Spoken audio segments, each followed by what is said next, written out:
Hi YouTube, this is Alex back again from Team Generations with another deck profile. This time around we actually have another Granblue deck profile. This guy is Lord of the Seven Seas Night Mist. This is the Seven Seas budget deck kind of archetype coming out of Butterfly to Moonlight. Super fun deck, honestly. I kind of prefer this playstyle over Night Rose, even though I don't think it's as competitive. It's just a bit more fun. So if you wanted to play a fun little budget deck, I'm going to give you guys two different versions of the build. One that kind of has an expensive card, one that doesn't, which you can kind of supplement it with. So yeah, without further ado, let's move on into some pros and cons really quick and then hop right into the deck profile. Jumping right in then to some pros. This deck is super fun in that you can get off a lot of multi-attacks. It feels honestly like an Excel deck, kind of reminiscent of the early days where Excel was just small poke, and try to whittle your opponent down that way. So it's cool that a Protect deck can do that, especially at such a budget price. And another pro of this deck is that if you are playing somebody who hasn't really played this deck before, I think you can definitely get some cheeky wins off of them, simply because this is introducing a new mechanic, which is the treasure marker. This treasure marker kind of is what's going to power up your field and really enable your Lord of the Seven Seas Night Mist to perform for the rest of your board. So I'm going to go into the skill and a little bit of what they really do in a bit in the breakdown itself. Honestly, yeah, super fun mechanics for this guy, so yeah, that is another pro. For some cons of the deck, there's really no draw power. This is a Granblue set, so you can still, or a deck, so you can still search out a lot of things from the drop zone, kind of use that as your piggy bank, so to speak. But there just isn't a ton of draw power to get cards in hands necessarily. We do something to kind of supplement that, but yeah, that definitely is a con, I would say, the lack of draw power in a Protect deck. Also, the reliance kind of on Protect 2 is another con. In this deck, we actually do run Protect 2 majority of the time, I would say. There are certain benefits that cards unlock by just having a marker on them, not just a treasure marker, but any marker. So using a Protect 2 marker can yield some good benefits for us, but not quite as strong typically as just the grind game Protect 1. Definitely an option still, but I do typically go Protect 2 in this deck. So yeah, let's hop right into the card breakdown itself, and then I'll go into some test hands afterwards. Let's get started. Starting off then with our main grade 3. This is Lord of the Seven Seas Night Mist. This is a grade 3, the only grade 3 that we actually running in the deck. He has that Protect marker. His skill on auto Van or Rearguard, when its attack hits, choose one of your Van or Rearguard circles without a treasure marker on it, and we could put a treasure marker there. So when any of your 7 Cs actually hit, it doesn't matter if it's Van or Rear, you can attack a Rearguard with it. That's a key thing to remember, because if you're trying to counter-starve your opponent, you're not denying yourself treasure markers at the same time, kind of making them waste it guarding out a rear guard. So kind of a cool little strategy there. But all the 7C cards have that, where you get the treasure marker on there, and depending on how many treasure markers you have on the field, you get different effects. In his second effect over here, continuous on Van, we get all the effects according to the number of treasure markers below, 1 or more. We get all of our rear guards at 7 Cs and their card names, can attack and intercept from the back row. Just a key thing to point out real quick, that doesn't mean they get intercept. So if you have a grade 1 in the back row, it obviously has boost. It can't just intercept unless it has a skill that allows it to do so. So just be cognizant of that. Then its second skill, if we have 3 or more treasure markers, we can then get all of our units at 7 Cs and their card names to get an additional +5, which is pretty cool because this kind of enables our grade 1s that might be hanging out in the back to kind of put some on-hit pressure later in the game. So yeah, the 5k is definitely a nice little buff. And then if 6 or more, this is the dream, this is the main goal of the deck. This is why this card is pretty potent, I would say. If you have 6 or more, if your game has gone to that point where you have 6 or more, when this unit attacks, we can actually stand all of our rear guards on treasure circles. So definitely a cool little skill. It's nice to see if you can get your opponent to kind of give you those 6 treasure markers. So I personally like it. I think it's a cool boss unit. It's the only grade 3 that we are running in this deck. So moving on then to our grade 2s. Now this card, this is Pirate Sword Columbard. This is probably the most expensive card in the deck. I'm just going to say right up front, if you don't want to run this, you don't want to pay for this guy, that's fine.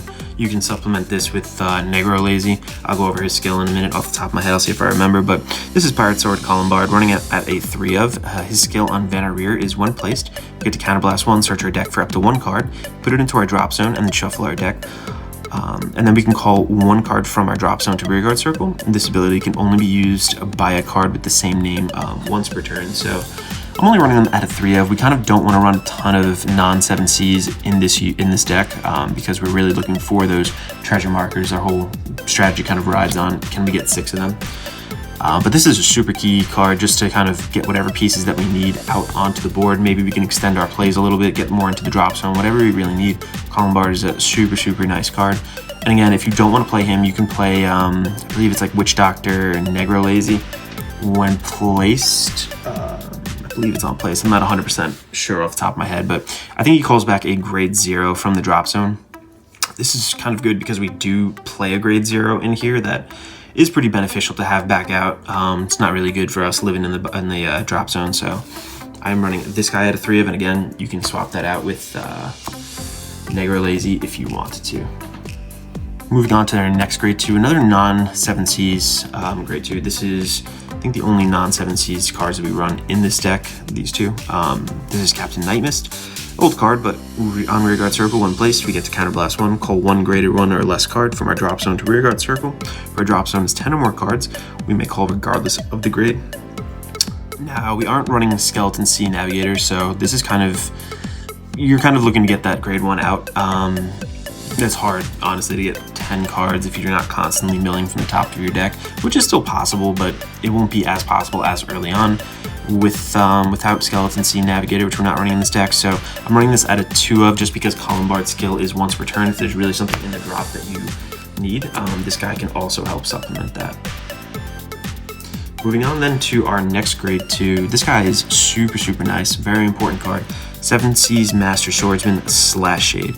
His skill on Vanna Rear is when it attacks, it gets to choose one of our opponent's Vanna rearguard circles without treasure markers, and so we can put a treasure marker on it when an attack hits. So again, sharing that same 7C skill with all of the cards. And then its real skill is during my turn, if there is a marker on this unit circle, this unit gets an additional 15k.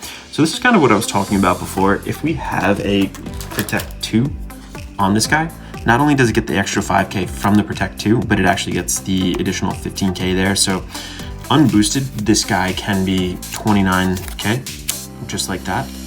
You could also put it on a treasure marker. You don't have to put it on this one, but if your opponent's really adamant on denying you and you want to get another 15k buff on that guy, it is definitely nice to have that on a Protect 2. Also, I find just strategy-wise that we want to be kind of swinging with this guy almost first. I know typically we're looking to swing with our smaller pokers in the very beginning, but just to see if our opponent hits a defensive trigger, this guy can still get over it. Our other guys probably can't, the grade 1s, but I find that if we're at a key point where, like, let's say I have 2 treasure markers or 4, whatever it may be, if I'm swinging with big numbers first, I'm causing my opponent to guard out of hand. I can be swinging at a rear guard or the Vanguard, whatever I really want. If I really want those treasure markers, this is the guy to help enable it. It just gets so powerful and is a really nice way to kind of guarantee those hits. Our next grade 2 then is another 4 of. This is 7C's Pillager Night Spinel. Night Spinel's a nice card. Again, sharing that on hit skill, getting the treasure marker. His real skill, or her real skill, is Vanna Rear. When placed, we get to counterblast 1, put 2 cards from the top of our deck into the drop zone, and we can call up to 1 card with 7C's in its card name, not named 7C's Pillager Night Spinel, from the drop zone to rearguard circle. So again, just kind of recurring some resources from our drop zone. We get to kind of cherry pick with this guy, which is nice. Just a super solid card overall, still sharing that skill, still sharing the benefits of having multiple treasure markers on the field, so I'm running that at a 4 of. And that concludes our grade 2 lineup. Moving on now to the grade 1 lineup. We are running 4 of the Witch Doctor of the 7C's Restitutor. Again, sharing that on hit skill to get that treasure marker. Its real continuous skill is that on rearguard circle, if there's a marker on this unit circle, this unit gets intercept. So I know I mentioned before the Vanguard doesn't really give us intercept, but this guy, when on a marker, does actually acquire that skill. So it doesn't say what type of marker. Again, it can be Protect 2. This is kind of why we run Protect 2 in here, to buff this card and the Slash Shade. So I'm running, 4 of these guys. It's just nice to have that little extra. You can kind of bounce it there, recur it back with this guy, or whatever we really want.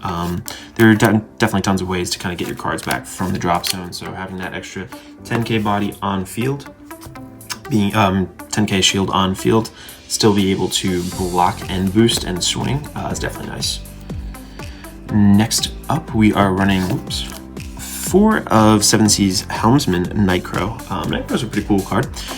With skill also is sharing the treasure marker ability. Obviously all 7 Seas are. Its skill is act on drop zone. If we have Vanguard 7 Seas in its card name, we get the counterblast 1, retire a rearguard not named 7 Seas Nightcrow, and we call this card to rearguard circle. So it kind of helps us get our non-7 Seas cards off of the board and into the drop zone. That way everybody can kind of really be benefiting from A, the on-hit effect, and B, the treasure markers, getting that extra buff, the ability to restand if possible, and the ability to kind of attack from the back row. So yeah, running these at a 4 of. Next up, we are also running another 4 of. This is Witch Doctor of Powdered Bones, Negro Bone. This is another non-7 Seas card, but it's just so good. I feel like it has to be run in any kind of Granblue deck at this point. Its skill is in act on drop zone. We could discard a card from our hand, put this card on the bottom of our deck, and call a grade 1 card from our drop zone to rearguard circle. If our drop zone is 10 or more cards, you may call any card, regardless of grade. This card really does pair well with our Nightcrow, getting it out there. You could dump it from hand, put him back in deck, and then pop him out onto the field, and another grade 1 additionally too. So it really helps us just flood our board and kind of facilitate what we're looking to do while still getting some key pieces that we want. And then this is not a trigger unit, but it actually is a grade 0. This is another 7 Seas unit. This is 7 Seas Apprentice and Night Runner. Night Runner is just a nice card, kind of like almost like a Pot of Greed. Just helps us thin our deck and facilitate our strategy a little bit faster. Still shares that on-hit effect, but it'll probably never go off. You don't want to really be swinging with this guy. Its skill and act on rearguard circle. We get to bind this unit and put 2 cards from the top of our deck into the drop zone. We return a card with 7 Seas in its card name, not named 7 Seas Apprentice Night Runner, from our drop zone to our hand. So just basically bind this guy out, drop 2, 1, 2, and then call any other card to our hand, which is actually nice. So a lot of cards called the rearguard circle. This guy's actually calling 2 hand, which is a nice little benefit. And if you aren't running Colombard and you want to use Negro Lazy, this guy is kind of your target. Like if it's in your drop zone, get it out there, bind it, and really get the next play kind of extended. Moving on then to our trigger lineup. This is a pretty interesting lineup, and I haven't really seen too many decks kind of like this before, especially in Granblue. We're running 4 draw triggers actually, 4 crits, and then 4 heals. Toss those right here. And of course our starter. I find that we don't, like I said, kind of have a ton of draw power, so we are kind of supplementing that with 8 draw triggers here. If you want to, you can go a little bit more. You can kind of play with the ratios here, 6 and 6 if you want. It's completely up to you. I find that 8 draw, 4 crit kind of work for me. Obviously heals are great too, but we're looking, since we aren't running Protect 1 as much, we are looking to have these PGs super critical. It's nice to kind of be able to just null your opponent's attack, especially in today's metagame where things are absolutely huge. So yeah, overall, this is the deck list. If you guys are enjoying, just remember to like and subscribe. It really does help us out. Let us know what kind of decks that you want to see. We have so many different decks that I'm just trying to pile them onto the channel, like I kind of mentioned in some past videos. And yeah, we'll see if we can bring those to you as well. So let's do a couple test hands now. Let's find out what this deck can really do, what our kind of key strategies are, and what a couple turns kind of look like. So yeah. All right, I hope you guys are enjoying this profile so far. Let's just shuffle this up a bit. Yeah, I'm really liking this deck, honestly. I think it's a little bit more fun in a way. Not as competitive, like I said, as Night Rose, but definitely a fun deck for such a crazy affordable price. I'm a big fan of Bushy Road, just really bringing out these budget decks and kind of getting us like coherent strategies that don't cost an arm and a leg. Definitely healthy for the game. We have a couple other budget deck profiles on the channel if you guys wanted to check those out, as well as a Night Rose profile. So yeah, let's get right into it. Just pan this back a little bit. Make sure we can see the whole field. All right, let's see the field. Cool. All right, let's draw over here. 1, 2, 3, 4, 5. Let's see our starting hand. Ooh, a little brutal. Let's put 4 back, see what we get.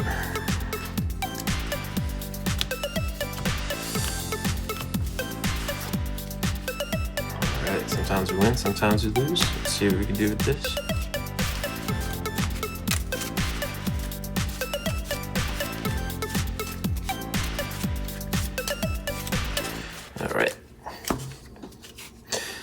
assume that we go first. Let's stand and draw.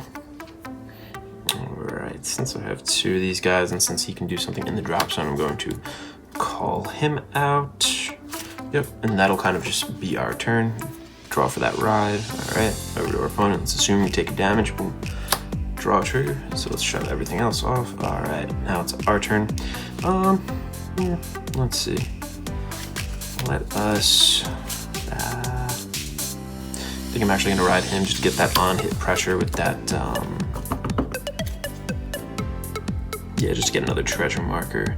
Is there anything else I really want? You know what, since our opponent's still on grade 1, why not? Let's just do this. We could recur him if he gets retired or whatever it is. So let's swing with 1, swing with 2. No trigger, but we did get our grade 3, which is nice. 3, let's assume we got 1 treasure marker off that. I'm gonna put this treasure marker, I'm gonna put it back here actually. Alright, and actually no. Let's put it on him so he can intercept. Yep, if there's a mark on this unit gets intercepted. Alright, over to our opponent. Let's say we take 2 damage, 1 tower heal. 2, oh, column bar, dang. Alright, our turn. Stand and draw. We're going to ride Mr. Night Rose now, or Night Mist. Where is, alright, let's get a protect marker. Let's do a protect marker here. Yeah, why not? Protect marker here, just so it gets a little bit more when it intercepts. What do I have in my drop zone? Nothing really. Alright, let's just move on then. Let's swing first with him. 1.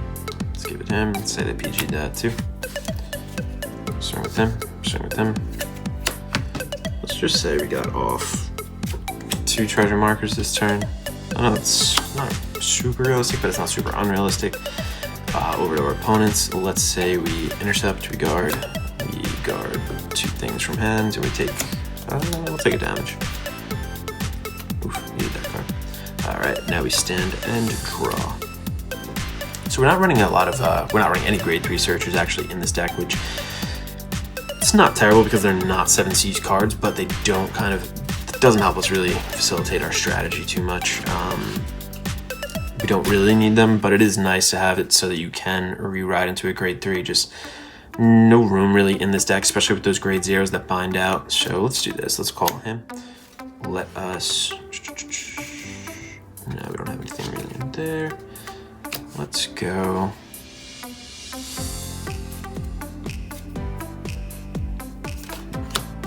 Let's call him. Actually, let's call him down. Get rid of him. Skill. Counterblast. You can get a grade 1 card back. We don't have 10 in our drop, so we can't get any. But let's go with him there. We're also going to Soul Blast 1. Retire a rear guard. And then call him back out. So now I got multiple 7Cs on my board.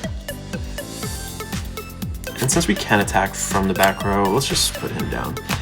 Alright, so now I'm getting to the point where if I have 3 markers on the field, I want to kind of try to start pushing for that 6 damage effect. So I'm going to swing with him first. He's big, he's 29 I believe right now. Yeah, 29.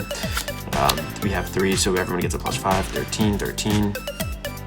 Let's say they have a trigger, so we got to swing here. 1, 2, no trigger. Let's say we attack a rear guard.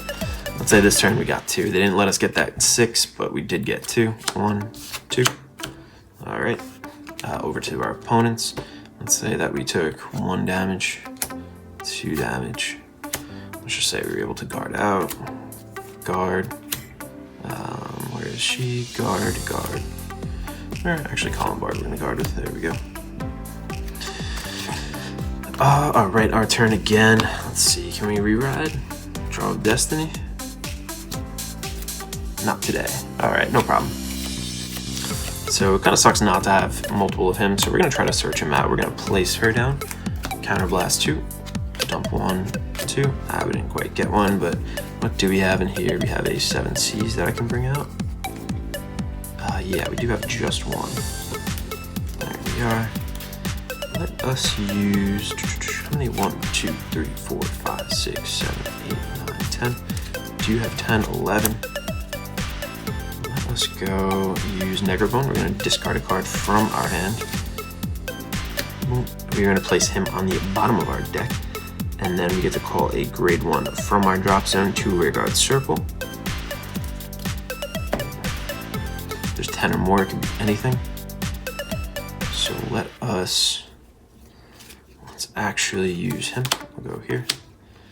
Skill, when placed. Going to counterblast 1. I'm really going to search for this guy, so I'm going to dump one of him into my thing here. Shuffle that up.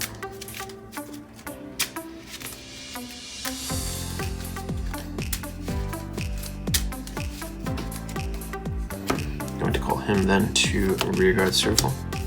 Tiring Columbard. So that's kind of why Columbard's so key. Like, we really do want to see these guys just because they're so powerful. So let's see. Let's go 1, 2, 3, 4.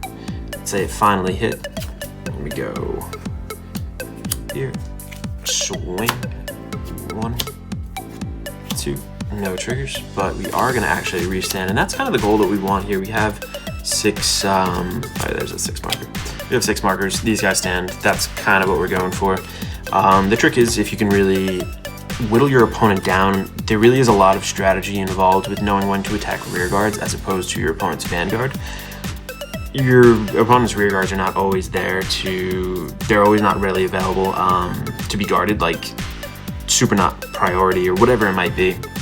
So if you're picking at them with these guys, if you're getting those treasure markers, your opponent is put in a weird situation. Like if they're not used to playing this deck, then I think you can sneak off some wins. And like I said, it does have that coherent strategy. The more you play, the better you do get with this deck. I definitely feel that way. Is it the craziest deck? Is it a tier 1? No, it's not. But like I said, if you're looking to have some fun, kind of get into the game, maybe play some kitchen table Vanguard with your friends, or even take this to locals or whatever it may be. If you're just a fan of Pirates and Granblue, I mean, go for it. This deck is super fun. Like I said, I kind of like this playstyle a bit more than Night Rose, even though it's not as powerful. Just nice to kind of have such a cool little strategy and try to get multi-attacks off every single turn with the Protect deck. So I'm super glad they brought this to the game. And yeah, guys, thanks again for watching. Just remember to subscribe if you haven't already. More deck profiles to come, more playtesting videos, more gameplay, and eventually going to try to start getting into some Market Watch stuff. I know we have a big Discord where we kind of just talk with all of our teammates and kind of get just like all market ideas and whatnot, seeing what's really up, what's not. But hopefully that will be coming soon once we can kind of finalize the process for that. So yeah, thanks again. This is Alex from Team Generations signing out.